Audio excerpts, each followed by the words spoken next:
അനന്തപുരത്തിലേക്ക് സ്വാഗതം. 56ാമത് സംസ്ഥാന സ്കൂൾ കലോത്സവത്തിൻ്റെ രണ്ടാം പകൽ എരിഞ്ഞടങ്ങുന്നു. പക്ഷേ ആവേശം ഒട്ടും എരിഞ്ഞടങ്ങുന്നില്ല. അതിൻ്റെ ഉച്ചസ്ഥായിലേക്ക് നീങ്ങുകയാണ്. കടുത്ത ചൂടിന് അപ്പുറം കടുത്ത ചൂടിനെ വെല്ലിക്കൊണ്ടാണ് ഇപ്പോൾ ആവേശം തലസ്ഥാന നഗരത്തിൽ പതഞ്ഞു കയറുന്നത്. ഏതാണ്ട് 52 ഇനങ്ങളിലായി മത്സരങ്ങൾ ഇന്ന് നടന്നു. രാവിലെ 9 മണിക്ക് ഒരു ഘട്ടം, ഉച്ചയ്ക്ക് 2 മണിക്ക് ഒരു ഘട്ടം. അങ്ങനെ മത്സരങ്ങൾ ഏതാണ്ട് മത്സരത്തിന്റെ ഒരു ചിത്രം തെളിഞ്ഞ ദിവസം തന്നെയാണ്. ഇത് പാലക്കാട് 1ാം സ്ഥാനത്തുണ്ട്. തൊട്ടു പിന്നിൽ കടുത്ത മത്സരവുമായി തന്നെ കഴിഞ്ഞ തവണത്തെ ജേതാക്കളായ പാലക്കാടും കോഴിക്കോടും കണ്ണൂരും ഒക്കെയുണ്ട്. തിരുവനന്തപുരം അതിന്റെ ഒരു ആധിപത്യം പുലർത്തി തുടങ്ങിയിരിക്കുന്നു എന്നൊരു വാർത്തയും തലസ്ഥാന നഗരത്തിലെ കലാപ്രേമികൾക്കുള്ളൊരു സന്തോഷമായി നമുക്ക് പറയാനുണ്ട്. തീർച്ചയായിട്ടും പ്രാദേശികമായിട്ടുള്ളൊരു സപ്പോർട്ട് കൂടുതൽ തിരുവനന്തപുരത്തിന് തന്നെയായിരിക്കും. അത് ഏത് തരത്തിൽ പ്രതിഫലിക്കുമെന്ന് വരും ദിവസങ്ങളിൽ കണ്ടറിയാം. ഏതായാലും ഇന്ന് ഈ രണ്ടാം പകൽ എരിഞ്ഞടങ്ങുമ്പോൾ നമ്മോടൊപ്പം അതിഥിയായിട്ടുള്ളത് മലയാളിയുടെ ഏറ്റവും പ്രിയപ്പെട്ട യുവ ഗായകരിൽ ഒരാൾ ജോബ് കുര്യനാണ്. കലോത്സവ വേദികളിലൂടെ ഒപ്പം റിയാലിറ്റി ഷോകളിലൂടെ മലയാളിയുടെ മനസ്സ് കീഴടക്കിയ സാക്ഷാൽ ജോബ് കുര്യൻ ചേരുന്ന. ജോബ്, സ്വാഗതം. ഹലോ ജോബ്, ഞാൻ ഒരു ചോദ്യം ചോദിക്കുന്നില്ല, നമുക്ക് ഒരു സംഗീതത്തിൽ നിന്ന് തുടങ്ങാം. ഇവിടെ വന്നിട്ട് പിന്നെ വേറെ എന്താ അല്ലേ? അതെ അതെ, ജോബ് ഉള്ളപ്പോൾ നമ്മൾ വിശേഷങ്ങൾ ആദ്യം ചോദിച്ചാൽ പ്രേക്ഷകർക്ക് അത് തീരെ ഇഷ്ടാവില്ല. ഓക്കെ, ഫസ്റ്റ് ഓഫ് ഓൾ യുവജനോത്സവം ഈ വേദിയിൽ വരുമ്പോൾ വേറൊരു വൈബാണ്. എല്ലാം ഭയങ്കര എനർജിയും എല്ലാവരും ഓട്ടവും ഭയങ്കര ഒരു വല്ലാത്തൊരു ഫീലാണ്. മിക്ക ഗസ്റ്റും പറഞ്ഞ ഒരു വലിയ കമന്റ് ആണിത്. ഇവിടെ വരുമ്പോഴത്തേക്കും ഞങ്ങളുടെ പഴയ കാലത്തിലേക്ക് ഇപ്പോൾ കഴിഞ്ഞ ദിവസം ഗായിക രാജലക്ഷ്മി പറഞ്ഞത്, ഈ ഗേറ്റ് കടക്കുമ്പോഴേക്കും ഞാൻ മത്സരത്തിനൊന്നുമല്ല വന്നത്, നിങ്ങളുടെ അതിഥിയായിട്ടാണ് വന്നത്, പക്ഷേ എന്റെ അത് പഴയ ഇതാണ് സ്മരണ. എനിവേസ്, പാടിയൊരു പാട്ടിൽ നിന്ന് ഒരു തുടങ്ങാം. ഇന്നലകളെ തിരികെ വരുമോ കനവിനഴകേ പിറകെ വരുമോ ഒന്നു കാണാൻ കനവു തരുമോ കൂടെ വരുവാ ചിറകു തരുമോ. തീർച്ചയായിട്ടും ഈ മൊമെന്റിന് ഏറ്റവും യോജിക്കുന്ന വരികൾ തന്നെയാണ്. 4 വരി ഞാൻ അറിയാണ്ട് പാടിയാണ്, but it match the situation തോന്നുന്നു. ഇന്നലകൾ തീർച്ചയായിട്ടും ജോബിന് ഇനി അങ്ങോട്ടുള്ള നിമിഷങ്ങളും കൂടെ വരും, ഉറപ്പാണ്. കലോത്സവ നഗരിയിൽ നിന്ന് തുടങ്ങിയ ഒരു ഫാൻഷിപ്പ് ഇത്ര കാലത്തിന് ശേഷവും അതേപോലെ സൂക്ഷിക്കുന്ന ഒരു ഗായകനാണ്. യുവാക്കളുടെ ഒരു വലിയ പിന്തുണ ജോബിന് എപ്പോഴും കിട്ടാറുണ്ട്. കലോത്സവ ഓർമ്മകൾ എന്തൊക്കെയാണ്? അതിൻ്റെ ഒരു ഓണസ്റ്റായിട്ട് സത്യം പറയുകയാണെങ്കിൽ സ്റ്റേറ്റ് ലെവലിൽ ഞാൻ അല്ലെങ്കിൽ യൂത്ത് ഫെസ്റ്റിവലിൽ പങ്കെടുത്തിട്ട് പ്രൈസൊന്നും കിട്ടാണ്ടുള്ളൊരു വ്യക്തിയാണ്. പക്ഷേ ഞാൻ CBSE സ്കൂളിൽ പഠിച്ച സമയത്ത് അവിടെയാണ് എനിക്കൊരു ബ്രേക്ക് കിട്ടുകയും അങ്ങനെ പാടി തുടങ്ങി. ശരിക്കും പറഞ്ഞ ഒരു കോമ്പറ്റീഷൻസിൽ അപ്പോൾ എന്നും നമ്മളൊക്കെ ആഗ്രഹിച്ചിരുന്നു ഇങ്ങനെ ഒരു വേദിയിൽ പാടണമെന്നും അതിൽ ഒരു വലിയൊരു പേരുകൾ മാത്രം മാറുന്നു എന്നേ ഉള്ളൂ, എല്ലാം ഒരേ ഫീൽ തന്നെയാണ്. അത് അതിലൊരു ബ്യൂട്ടിഫുൾ സംബന്ധം ഏത് ജോണറിലും എന്തിനും ഇവിടെ വേദി ഉണ്ടെന്നുള്ളതാണ്. ഇപ്പം ഓർക്കസ്ട്ര ലൈക്ക് ഗാനമേള, അതിനും വാദ്യമേള, അതൊരു സെപ്പറേറ്റ് വിങ്, കർണാട്ടിക്, ലൈറ്റ്, എല്ലാത്തിനും കാറ്റഗറീസ് ഉണ്ട്. ഡാൻസിന് ഇറ്റ്സ് എ ബ്യൂട്ടിഫുൾ തിങ്. പറഞ്ഞിട്ട് ഒരു റിയാലിറ്റി ഷോ മാറ്റിമറിച്ച ജീവിതമാണ് ജോബിൻ്റേത്. ഒറ്റ ദിവസം കൊണ്ട് സെലിബ്രിറ്റി സ്റ്റാറ്റസിലേക്ക്, അല്ലെങ്കിൽ ഏതാനും ഒരു ദിവസങ്ങൾ കൊണ്ടെന്ന് പറയാം, എങ്കിലും ഒറ്റ ദിവസം കൊണ്ട് ഒരു സെലിബ്രിറ്റി സ്റ്റാറ്റസിലേക്ക് എത്തുന്നു. എങ്ങനെയായിരുന്നു ആ ജീവിതം മാറിയത്? അതേക്കുറിച്ചൊന്ന് പറയാമോ? ആ ജീവിതത്തിൻ്റെ ഓർമ്മകളെക്കുറിച്ച് ഏറ്റവും കൂടുതൽ ബാധിക്കുന്ന പാട്ടുകളും കൂടി ഇത് പാടണം. റിയാലിറ്റി ഷോയിലേക്കും ആക്സിഡൻ്റലായിട്ട് വന്ന ഒരാളാണ് ഞാൻ. പോയതിൽ പ്രൈസ് കിട്ടുമെന്ന് ഒന്നും വിചാരിച്ചിട്ട് പോയതല്ല. ജഡ്ജസിനെ കാണാൻ ഒരു താല്പര്യപ്പുറത്ത് ദീപക് ദേവ് സർ, അൽഫോൺസ് ചേട്ടൻ, ബാലു ചേട്ടൻ, ഇവരെയൊക്കെ നമുക്ക് അന്ന് ഭയങ്കരമായിട്ട് അഡ്മയർ ചെയ്യുന്ന ആർട്ടിസ്റ്റുകളാണ്. ഇവരെ കാണുക, ഒരു CD കൊടുക്കുക, അതൊക്കെയായിരുന്നു എൻ്റെ ഒരു ആഗ്രഹം. അതിൻ്റെ പുറത്ത് പോയതാണ്. അല്ലാണ്ട് അതിൽ കയറുമെന്നോ ഒരു സെക്കൻഡ് പ്രൈസ് വരെ എത്തുമെന്നൊന്നും ഞാൻ വിചാരിച്ചിരുന്നില്ല. പിന്നെ it's all grace of God. അങ്ങനെയൊക്കെ ഇങ്ങനെ തട്ടി അങ്ങനെ വരെ പോയി. അതിൽ എൻ്റെ ഒരു എല്ലാവർക്കും അതിനകത്ത് ഞങ്ങൾ പാടിയ റിയാലിറ്റി ഷോയ്ക്ക് ഓരോരോ ശൈലിയിലുള്ള സിംഗേഴ്സ് ആയിരുന്നു. അപ്പോൾ എല്ലാവരും പരസ്പരം കോംപ്ലിമെൻറ്റ് ചെയ്യുന്നു, ലൈക്ക് എ ഫാമിലി. എനിക്ക് എൻ്റെ ഓർമ്മ ശരിയാണെങ്കിൽ ഒരു പ്രോബ്ലം പോലും അതിൻ്റെ അകത്തുണ്ടായിരുന്നില്ല. അതൊരു ഏറ്റവും വലിയൊരു പോസിറ്റീവ് കാര്യമായിട്ട് ഞാൻ ചിന്തിക്കുന്നത്. കാരണം വെച്ചാൽ ഒരു ഫാമിലി ആയിട്ട് പരസ്പരം സഹകരിച്ച് ഇന്ന് നീ അത് പാടാം, നാളെ ഞാനത് പാടാം, അങ്ങനത്തെ ഒരു അറ്റ്മോസ്ഫിയർ ആയിരുന്നു. I think competition should be something like that, because ആ ഒരു ഫ്രണ്ട്ഷിപ്പും അവർ തമ്മിലുള്ള ഇതും ഒക്കെയും വലിയ കാര്യമാണ്. തീർച്ചയായിട്ടും ജോബ്, ആ സമയത്ത് ജോബിന് ഏറ്റവും കൂടുതൽ സഹായിച്ച പാട്ടുകൾ ഒരുപാടുണ്ടാവുമല്ലോ. ഓക്കെ, കൈലാഷ് കെയറിൻ്റെ ഒരു തേരി ദീവാനി എന്ന് പറഞ്ഞൊരു സോങ്ങാണ് അതിൽ ആദ്യം ഞാൻ പാടിയത്. ആക്ച്വലി ഒരു ആൽബം സോങ്ങാണ്, പക്ഷേ ഇറ്റ് ക്രിയേറ്റഡ് എന്താ പറയുക, ജഡ്ജസിന് ഒരു ഇമ്പാക്റ്റ് ഉണ്ടാക്കാൻ സഹായിച്ചു എനിക്ക്. ഞാനത് കണ്ണടച്ച് പാടുകയായിരുന്നു. ഔട്ടാവുമെന്നുള്ള ഇതിൽ തന്നെയാണ് നമ്മൾ ആ ഒരു വലിയ പ്രതീക്ഷയൊന്നും ഇല്ലാണ്ട്, പക്ഷേ കണ്ണു തുറന്ന് നോക്കുമ്പോൾ ജഡ്ജസ് അപ്രിഷ്യേറ്റ് ചെയ്യും. ഐ വാസ് വെരി എന്താ പറയുക, നല്ലോണം അപ്രിഷ്യേഷൻ കിട്ടുകയൊക്കെ ചെയ്തു. പിന്നെ അങ്ങോട്ട് എന്തൊക്കെയോ ഓർമ്മയില്ല, എന്തൊക്കെയോ സംഭവിച്ച് അങ്ങ് അറ്റം വരെയൊക്കെ പോയി. നമുക്കൊന്ന് പാടാം. ഓക്കെ. तूने क्या कर डाला, मर गई मैं, मिट गई मैं, ओ जी हाँ जी, हो गई मैं तेरी दीवानी दीवानी, तेरी दीवानी दीवानी. ജോബ്, എന്തായാലും നമുക്ക് പുറത്ത് വലിയ നമുക്ക് ആൾക്കൂട്ടമുണ്ട്. ഇപ്പോൾ ഇവിടെ ഒരു ചില സാങ്കേതിക പ്രശ്നങ്ങൾ കാരണമാണ് നമ്മൾ ഇപ്പോഴും സ്റ്റുഡിയോയ്ക്ക് അകത്തിരിക്കുന്നത്. നമ്മൾ ഉറപ്പായിട്ടും ജനങ്ങളുടെ ഇടയിലേക്ക് ഇറങ്ങും, കലോത്സവ വേദിയിലേക്ക് എത്തിയ ജനങ്ങളുടെ ഇടയിലേക്ക് ഇറങ്ങും. സംസ്ഥാന സ്കൂൾ കലോത്സവത്തിൻ്റെ രണ്ടാം പകൽ എരിഞ്ഞടങ്ങുമ്പോഴും ഇവിടെ ആവേശത്തിന് ഒട്ടും കുറവില്ല. ഈ വേളയിൽ നമ്മോടൊപ്പമുള്ള അതിഥി ആരാണ്? യുവാക്കളുടെ ഹരമാണ്. നല്ല പാട്ടുകളിലൂടെ നമ്മളുടെ മനസ്സിനെ എപ്പോഴും സന്തോഷത്തിലായിരിക്കുന്ന ജോബ് കുര്യനാണ് നമ്മുടെ ഈ ഒരു സായാഹ്നത്തിലെ അതിഥി. ജോബ് വരും. ജോബ് 56ാമത് സംസ്ഥാന സ്കൂൾ കലോത്സവമാണ്. 56 വർഷം കൗമാരം, കേരളത്തിന്റെ കൗമാരം ഏറ്റവും കൂടുതൽ പിന്തുണ നേടിയ, ഏറ്റവും കൂടുതൽ സന്തോഷിച്ച 7 ദിവസങ്ങളാണ് കേരള സ്കൂൾ കലോത്സവത്തിന്റെ ഓരോ വർഷവും നമുക്ക് സമ്മാനിച്ചത്. ജോബ് ആണെങ്കിലും കലോത്സവങ്ങൾ വലിയ സ്വാധീനം സജീവമായിരുന്നില്ല എന്ന് നേരത്തെ തന്നെ പറയണ്ടായി. പക്ഷെ എപ്പോഴും കൗമാരം യുവാക്കൾ എപ്പോഴും ജോബിന് നല്ലൊരു പിന്തുണ നൽകിയിട്ടുണ്ട്. അവർക്കൊരു നന്ദി പറഞ്ഞുകൊണ്ട് നമുക്ക് തുടങ്ങാം അല്ലേ? ഒരു ഗാനത്തിലൂടെ ആവാം. ഓക്കെ, ഒരു പാട്ടിലൂടെ തന്നെ ഹൃദയം അടിക്കുന്നുണ്ടോ? പണ്ടും കോമ്പറ്റീഷന് പോകുമ്പോഴേക്കും നമുക്ക് ഒരു ഡിപ്പ് ഉണ്ടാവുന്നില്ല, ഇത് ഇപ്പോഴും ഉണ്ട്. എനിവേസ്, ഇവിടെയുള്ള എല്ലാ മത്സരാർത്ഥികൾക്കും വിജയികൾക്കും പങ്കെടുത്ത എല്ലാവർക്കും എൻ്റെ ഹൃദയം നിറഞ്ഞ എൻ്റെ സ്നേഹം അറിയിച്ചുകൊള്ളുന്നു. ആൻഡ് ഇതൊരു കോൺഫിഡൻസ് ബൂസ്റ്ററാണ് യുവജനോത്സവം എന്ന് പറയുന്നത്. അതെ, അതിൽ പങ്കെടുക്കുക എന്നുള്ളതാണ് ഏറ്റവും വലിയ കാര്യം എന്നാണ് എനിക്ക് തോന്നുന്നത്. സോ എല്ലാവർക്കും വേണ്ടി ഞാൻ ഉറുമി എന്ന് പറഞ്ഞ ഫിലിമിൽ എനിക്ക് കിട്ടിയൊരു പാട്ടുണ്ട്, ജോബിന് ഏറ്റവും നല്ല ബ്രേക്ക് നൽകിയൊരു പാട്ട്, ദീപക് ദേവ് സാറിന്റെ പാട്ടാണ്. സോ എല്ലാവരും കൂടത്തല്ലേ? Okay okay.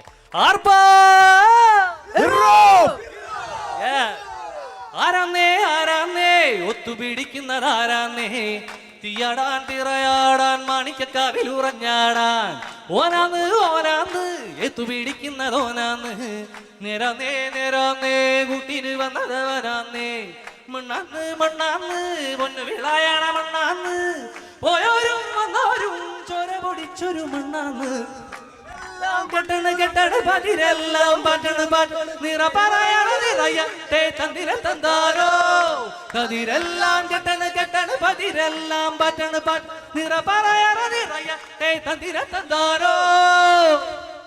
ഗംഭീരം ഗംഭീരം. ഇതിലപ്പുറം നല്ലൊരു തുടക്കം ഈ സമയത്ത് കിട്ടാനില്ല. ഏതായാലും ജോബിന് നേരത്തെ പറഞ്ഞു കലോത്സവ വേദികളിൽ അധികം പരിചയമില്ല, പക്ഷേ ഇപ്പോൾ ഇവിടെ നിൽക്കുമ്പോൾ എന്താ ഫീൽ ചെയ്യുന്നത്? ആ ഒരു കേരളത്തിൻ്റെ കലാകൗമാരത്തിൻ്റെ ഒരു പൾസ് ഫീൽ ചെയ്യുന്നുണ്ടോ? ഓഫ് കോഴ്സ്, അത് ഞാൻ പറഞ്ഞില്ല, ഈ ക്രൗഡ് വരുന്ന വഴിക്ക് മുഴുവൻ ഞാനത് കണ്ടുവരായിരുന്നു. ഓരോരുത്തരും ഓരോ ഐറ്റംസിന് വേണ്ടി തയ്യാറെടുക്കുന്നു, ടെൻഷനോടുകൂടി അങ്ങോട്ടും ഇങ്ങോട്ടും ഓടുന്നു. It's all great feeling. പിന്നെ അത് ഫ്യൂച്ചറിലാണ് അവരത് ശരിക്കും അതിൻ്റെ ഗുണവും. തീർച്ചയായിട്ടും ആദ്യ ദിവസം കഴിഞ്ഞ ദിവസം നമ്മൾ നോക്കുകയായിരുന്നു, തിരുവനന്തപുരം വളരെ പതുക്കെ ഇതിനോടൊക്കെ പ്രതികരിക്കുകയോ അല്ലെങ്കിൽ പെട്ടെന്നൊരു കാര്യം ഉണ്ടാവില്ല. പക്ഷേ ഈ രണ്ടാമത്തെ രാത്രിയിൽ എത്തുമ്പോഴേക്കും തിരുവനന്തപുരം കൃത്യമായും ഈ കലോത്സവത്തോട് അങ്ങേയറ്റം സിങ്ക് ആയി കഴിഞ്ഞു. അപ്പോൾ ആ തിരുവനന്തപുരത്തിന് വേണ്ടി തിരുവനന്തപുരത്തിൻ്റെ പൾസുള്ളൊരു പാട്ടിലേക്ക് പോയിരുന്നു. അങ്ങനെ ഒരു നല്ല പാട്ടാണ്. ജോബിന് ഏറ്റവും ഇഷ്ടമുള്ള പാട്ടാണ്? ഒത്തിരി പാട്ടുണ്ട്, എന്നാലും ഇപ്പോൾ തോന്നുന്നു എനിക്ക് ഈ ഒരു എനർജിക്ക് തോന്നുന്നു ഐ വിൽ സിംഗ് മോഹമ്മദ് റാഫി ഒരു ഫാസ്റ്റ് നമ്പർ. തീർച്ചയായും തീർച്ചയായും. बदन पे सितारे लपेटे हुए ओ जाने तमन्ना किधर जा रहे हो, जरा पास आओ तो चैन आ जाए, जरा पास आओ तो चैन आ जाए, बदन पे सितारे लपेटे हुए ओ जाने तमन्ना किधर जा रही हो, जरा पास आओ तो चैन आ जाए, जरा पास आओ तो चैन आ जाए. ജോബ് ഒരു വലിയ പ്രചോദനമാണ് കേട്ടോ കുട്ടികൾക്ക്. എന്താണെന്ന് വെച്ചാൽ കലോത്സവത്തിന് പങ്കെടുക്കുന്നവരുടെ ഒരു വലിയ പൾസുണ്ട്. അതായത് ഇവിടെ കാണാൻ വരുന്നവർക്ക് ചിലപ്പോൾ അവരുടെ ഒരു കൗമാരകാലത്ത് ഇതുപോലെ വേദികളൊന്നും വന്നിട്ടുണ്ടാവില്ല, അല്ലെങ്കിൽ ഈ ദൃശ്യമാധ്യമങ്ങളൊന്നും ഇത്ര സജീവമല്ലാതിരുന്ന കാലത്ത് അവർക്ക് വലിയ പിന്തുണയൊന്നും ലഭിച്ചിട്ടുണ്ടാവില്ല. പക്ഷേ ഓരോ കലോത്സവ വേദികളിലും നമ്മളൊക്കെ എത്തുമ്പോൾ നമുക്ക് കിട്ടാത്ത ഒരു സന്തോഷം, നമുക്ക് കിട്ടാത്ത ഒരു പിന്തുണ കുട്ടികൾക്ക് കിട്ടുമ്പോൾ അത് കാണുന്ന ഒരു സന്തോഷമുണ്ട്. അങ്ങനെയുള്ളവർക്ക് വീണ്ടും സംഗീതത്തിലേക്കാണെങ്കിലും വലിയ സ്ഥാനങ്ങളിലേക്കാണെങ്കിലും നല്ല ഭാഗ്യത്തിലേക്കാണെങ്കിലും വരാനുള്ളൊരു വലിയ പ്രചോദനം തന്നെയാണ് ജോബ്. അപ്പോൾ ഈ പറഞ്ഞോളൂ.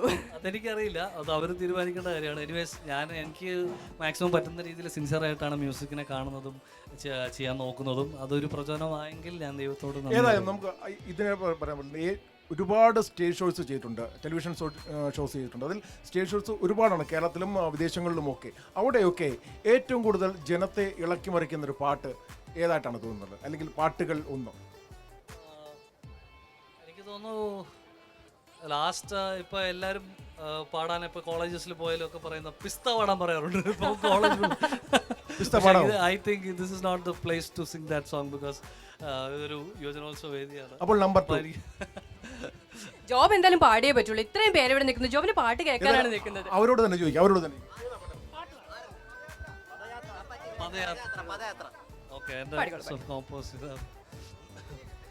എന്നിലെ ചുടുതാളമായി ഒരു യാത്രയായി പദയാത്രയായി ഗതകാലമേ കുളിരോർമ്മയായി ഒരു യാത്രയായി പദയാത്രയായി പറയാൻ മറന്ന വാക്കുമായി മനതാരിലായിതാ നിറദീപമേ കിനാവു പോൽ എൻ കണ്ണിലേകുവാ നിഴൽ പോലെ അഴലാലേ വെയിൽ നീളേ പദയാത്ര. ഗംഭീരം. Thank you. തിരുവനന്തപുരത്ത് കുറച്ചും കൂടെ ഒരു മെലോഡിയസ് ആയിട്ടുള്ള സോങ്സ് ആണ് കൂടുതൽ ഇഷ്ടമെന്നൊരു ചെറിയ സംശയം ഉണ്ടല്ലേ? അങ്ങനെ തോന്നിയിട്ടുണ്ടോ? ഓരോ സ്ഥലത്തിനനുസരിച്ചും ഓരോ പാട്ട് ആവശ്യപ്പെടുന്നതിൻ്റെ സ്വഭാവം മാറാറുണ്ടോ? അല്ലെങ്കിൽ കൂടുതൽ അടിച്ചുപൊളി പാട്ടുകൾ, അല്ലെങ്കിൽ സാധാരണ രീതിയിൽ കുറച്ച് മെലോഡിയസ് ആയിട്ടുള്ള സോങ്സ്, അതും ഫീൽ ചെയ്തിട്ടുണ്ടോ എപ്പോഴെങ്കിലും? അത് ഓരോ പൾസ് ആണല്ലോ, ഓരോ സമയത്തും ഓരോ നേരം. ഒരു ഫെസ്റ്റിവൽ ടൈം ആണെങ്കിൽ അങ്ങനെ, ഇപ്പം ഇരുന്ന് കേൾക്കുന്ന ഓഡിയൻസ് ആണെങ്കിൽ they prefer some other kind of soft side songs. അപ്പോൾ അങ്ങനെ പല പല വേദിയിൽ പല പല. ജോബിന്റെ ഒരു ഫേവറേറ്റ് എങ്ങനെയാണ്? ഏത് ജേണറാണ് ഏറ്റവും ഇഷ്ടം? ആക്ച്വലി ആദ്യമേ നമ്മൾ പാടി ഒരു എനർജി ലെവൽ സ്റ്റേജിൽ വന്നു കഴിഞ്ഞാൽ പിന്നെ ക്രൗഡ് എക്സ്പെക്ട് ചെയ്യുന്നത് അത് തന്നെയായിരിക്കും, ആ ഒരു പൾസ് തന്നെയായിരിക്കും. അപ്പോൾ അത് കീപ്പ് ചെയ്യാന്ന് പറയുന്ന ഒരു ചലഞ്ചാണ് എല്ലാ ആർട്ടിസ്റ്റിൻ്റെയും. അപ്പോൾ അങ്ങനെയാണ്, ആ സാഹചര്യം അനുസരിച്ചിട്ടാണ്. ആദ്യമേ നമ്മൾ സ്ലോ പാട്ടൊക്കെ പാടിയാൽ മാത്രമേ പിന്നെ അങ്ങോട്ട് നല്ലത് ലൈക്ക് പഞ്ചുള്ള പാട്ട് പാടാനൊക്കെ ഉള്ളൂ. ആദ്യമേ പഞ്ച് പാടിയാൽ പിന്നെ അങ്ങോട്ട് രക്ഷയില്ല, പിന്നെ അത് തന്നെ പാടേണ്ടി വരും സ്റ്റേജിലൊക്കെ. അങ്ങനെ ഒരു ഇതാണ്, പ്രവണതയാണ് കാണുന്നത്. എന്തായാലും ജോബിന്റെ വിശേഷങ്ങളിലേക്ക് നമുക്ക് തിരികെ എത്താം. ഒപ്പം മാതൃഭൂമിയുടെ ഏറ്റവും വലിയ ഇന്നത്തെ ഈ ഒരു വേദിയിൽ നമ്മൾ ഏറ്റവും കൂടുതൽ പ്രതീക്ഷിക്കപ്പെടുന്നത് മാതൃഭൂമിയുടെ സ്റ്റാർ ഓഫ് ദി ഡേ, ഇത്രയും വലിയ സദസ്സിൽ നിന്ന് ആയിരക്കണക്കിന് മത്സരാർത്ഥികൾക്കിടയിൽ നിന്ന് നമ്മൾ തിരഞ്ഞെടുക്കുന്ന. തീർച്ചയായിട്ടും ഇന്ന് സ്റ്റാർ ഓഫ് ദി ഡേ ഇന്ന് നമ്മൾ പ്രഖ്യാപിക്കാൻ പോവുകയാണ്. അതിനു മുമ്പ് ചില വാർത്തകളിലേക്ക് പോകാം. കലോത്സവവുമായി ബന്ധപ്പെട്ട ഇന്നത്തെ ചില വാർത്തകൾ, സ്റ്റാർ ഓഫ് ദി ഡേ സംബന്ധിച്ച വാർത്തകളും ഈ കൂട്ടത്തിലുണ്ട്. ആദ്യം ഇന്നത്തെ സ്റ്റാർ ഓഫ് ദി ഡേ ആരാണെന്ന് നോക്കാം.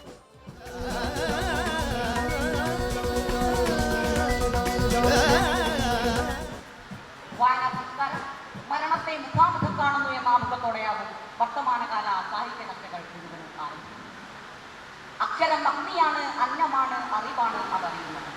നക്ഷരതി അക്ഷരം നശിക്കാത്തതെന്തോ നാം അങ്ങനെ അക്ഷരവിധി. 56ാമത് സംസ്ഥാന സ്കൂൾ കലോത്സവത്തിൽ Mathrubhumi G-tech star of the day പ്രഥമ പുരസ്കാരം Kozhikode Meppayur government higher secondary സ്കൂളിലെ ദേവദർശന്. പ്രസംഗകലയിൽ ഏറെ പ്രതിസന്ധികൾ നേരിട്ടെത്തിയ ദേവദർശന് ഇത്തവണ മികച്ച പ്രകടനമാണ് കാഴ്ചവെക്കാനായത്. വർത്തമാനകാല പ്രശ്നങ്ങൾ കൊണ്ടും അവർ സൃഷ്ടിക്കുന്ന ആത്മവഞ്ചനകൾ കൊണ്ടും ഭരണകൂടം വിലക്കുകൾക്ക് പുതിയ അർത്ഥങ്ങൾ സൃഷ്ടിക്കുമ്പോൾ ആത്മാവിഷ്കാരത്തിനുള്ള വഴികളാണ് അടങ്ങിയത്. ഹൈസ്കൂൾ വിഭാഗം മലയാള പ്രസംഗ മത്സരത്തിൽ 2014-15 വർഷത്തെ 1ാം സ്ഥാനക്കാരനാണ് ദേവദർശൻ. 3ാം ക്ലാസ് മുതൽ പ്രസംഗ മത്സരത്തിൽ പങ്കെടുത്തിരുന്ന ദേവദർശന് ഏറെ പ്രതിസന്ധികൾ നേരിട്ടാണ് 56ാമത് സംസ്ഥാന സ്കൂൾ കലോത്സവത്തിന് എത്താൻ സാധിച്ചത്. അങ്ങനെ ഈ വർഷം DDക്ക് അപ്പീൽ നൽകുകയും ആദ്യം എലോ ചെയ്യുകയും ചെയ്തു. പിന്നീട് ഒരു 4-5 ദിവസം കഴിഞ്ഞ് അത് B ഗ്രേഡ് A ഗ്രേഡിലേക്ക് ആക്കാനേ പറ്റൂ, സംസ്ഥാന തലത്തിലേക്ക് പങ്കെടുക്കാൻ പറ്റില്ല പറഞ്ഞ് വേറൊരു മെയിൽ വന്നു. വളരെ വേഗത്തിൽ ബാലാവകാശ കോടതിയെ സമീപിക്കുകയും കഴിഞ്ഞ വർഷത്തെ 1ാം സ്ഥാനം ഉള്ളതുകൊണ്ട് അറിയുന്നതുകൊണ്ടും ബാലാവകാശ കോടതി അപ്പീൽ അനുവദിക്കുകയും ചെയ്ത് അങ്ങനെയാണ് ഈ വർഷം ഇവിടെ എത്തിയത്. മേപ്പയൂർ ഗവൺമെന്റ് ഹയർ സെക്കൻഡറി സ്കൂളിലെ അധ്യാപകനായ ബാബു മാമിലി ശോഭന ദമ്പതികളുടെ മകനാണ് ദേവദർശൻ. കൂടുതൽ വിജയങ്ങളെ സ്വീകരിച്ച് വായനാ സംസ്കാരത്തെ നാം നിലനിർത്തേണ്ടതുണ്ട് എന്നൊരിക്കൽ കൂടി ഓർമ്മിപ്പിച്ചുകൊണ്ട് ഞാൻ അവസാനിപ്പിക്കുന്നു. മാതൃഭൂമി ന്യൂസ്, തിരുവനന്തപുരം.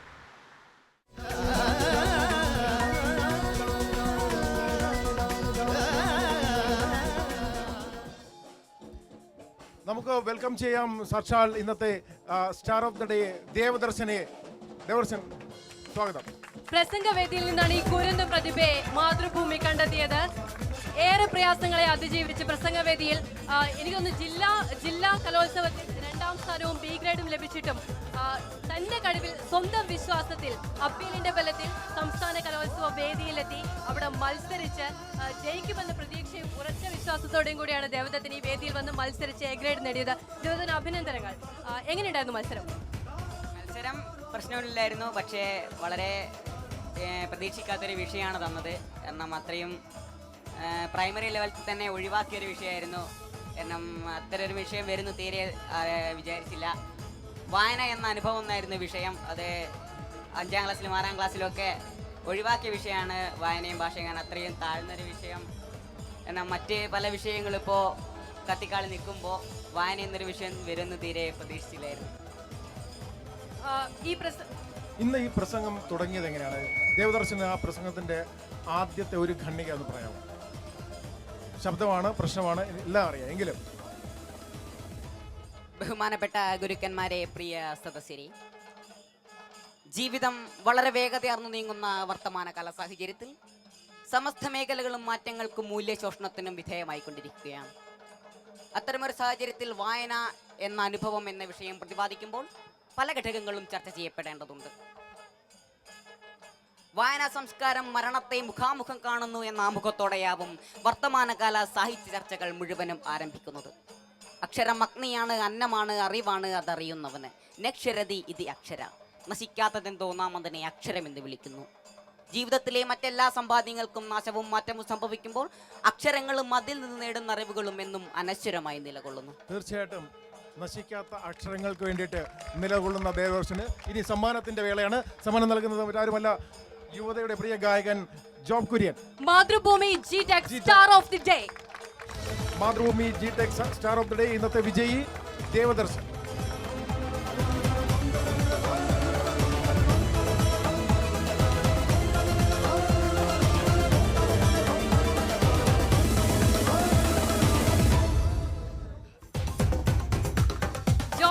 ജോബിന്റെ ഒരു പ്രകൃതം വെച്ച് നോക്കുമ്പോൾ നിർബന്ധിച്ച മാത്രം സംസാരിക്കുന്ന ഒരാളാണ്. ദേവദർശൻ ഒരു വിഷയം പറഞ്ഞു, 5 മിനിറ്റിനുള്ളിൽ നമുക്ക് പോലും ചിന്തിക്കാൻ പറ്റാത്ത കാര്യങ്ങളൊക്കെ പറഞ്ഞു. എങ്ങനെയാണ് ഇങ്ങനെ ഒരു കുരുന്ന് പ്രതിഭ? അഭിനന്ദനം എന്തായാലും അർഹിക്കുന്നുണ്ടല്ലോ. ഓരോരുത്തർക്കും ദൈവം ഓരോ കഴിവാണ് കൊടുക്കുന്നത്. അദ്ദേഹത്തിന് ഇങ്ങനെ പ്രസംഗിക്കാനുള്ള കഴിവ് ദൈവം കൊടുത്തു, അത് കാത്തു സൂക്ഷിക്കുക, അതിനെ നർച്ചർ ചെയ്യുക, അത്രേ പറയാനുള്ളൂ. എനിക്കത് പറ്റില്ല, വരയ്ക്കാൻ പറ്റില്ല. നമുക്ക് ദൈവം തന്നിട്ടുള്ള ഒരു കഴിവ് കുറച്ച് പാടാനുള്ള അറിയില്ല. ഒരു കാര്യം കൂടെ ചോദിക്കട്ടെ, മറ്റൊന്നുമില്ല, നേരെ ശബ്ദത്തിന്റെ അതിപ്രസരം കാരണം ജോബ് പറഞ്ഞു ഇനി പാടാൻ കഴിയില്ല എന്ന്. സത്യമാണ്, പക്ഷെ ഇപ്പോൾ ശബ്ദം നിന്നിരിക്കുന്നു. ഒരു പാട്ടിന് സാധ്യതയുണ്ടോ? ഉണ്ടെങ്കിൽ മാത്രം. ഉണ്ട്, തീർച്ചയായിട്ടും ഉണ്ട്. തീർച്ചയായിട്ടും അത് നമുക്ക് അവരോട് തന്നെ ഇരിക്കാം. എന്താ വേണ്ടത്? അടിച്ചുപൊളി പാട്ടായിരിക്കണം അവസാനിക്കാൻ. ശരി,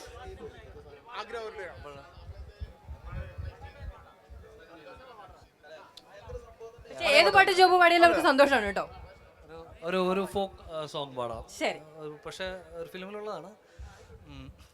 നില പൊങ്കലായല പാടടി നീ ഓ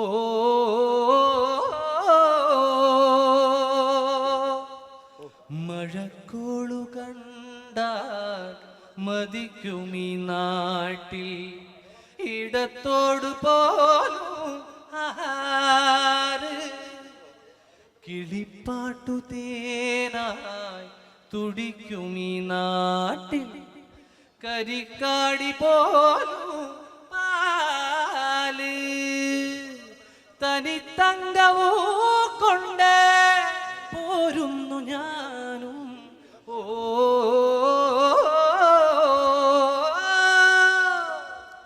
നില പൊങ്കലായല പാടടി നീ ഓ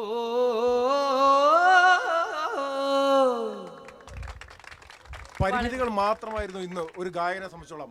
തീർച്ചയായിട്ടും ശബ്ദത്തിന്റെ അതിപ്രസരം. പക്ഷെ അവിടെ ഇത്രയധികം ഭയങ്കര ടെൻഷനാണ് സാറേ. ടെൻഷനുമായിരുന്നു. ഒരു കലോത്സവത്തിൽ മത്സരിക്കാൻ വരുന്ന ഒരു കുട്ടിക്ക് എത്ര ടെൻഷൻ ഉണ്ടോ, എല്ലാ അപ്പുറത്തെ ടെൻഷൻ പെട്ടുപോയല്ലോ എന്നാണ് സത്യത്തിൽ ജോബ് ആദ്യം പറഞ്ഞത്. പക്ഷെ പെട്ടുപോയിട്ടില്ല. പക്ഷെ ജോബ് ഗംഭീരാക്കിയില്ലേ? Thank you. എന്തായാലും വളരെയധികം നന്ദി ജോബ്, ഈ വേദിയിലെത്തി ഞങ്ങൾക്ക് വേണ്ടി ഇത്രയും മനോഹരമായ പാട്ടുകൾ പാടിയത്. ഏതായാലും ഇന്ന് അനന്തപുരത്തിന്റെ കവറേജ് ഇവിടെ അവസാനിക്കണം. ലൈവ് കവറേജ് എല്ലാ പ്രേക്ഷകർക്കും നന്ദി, നമസ്കാരം.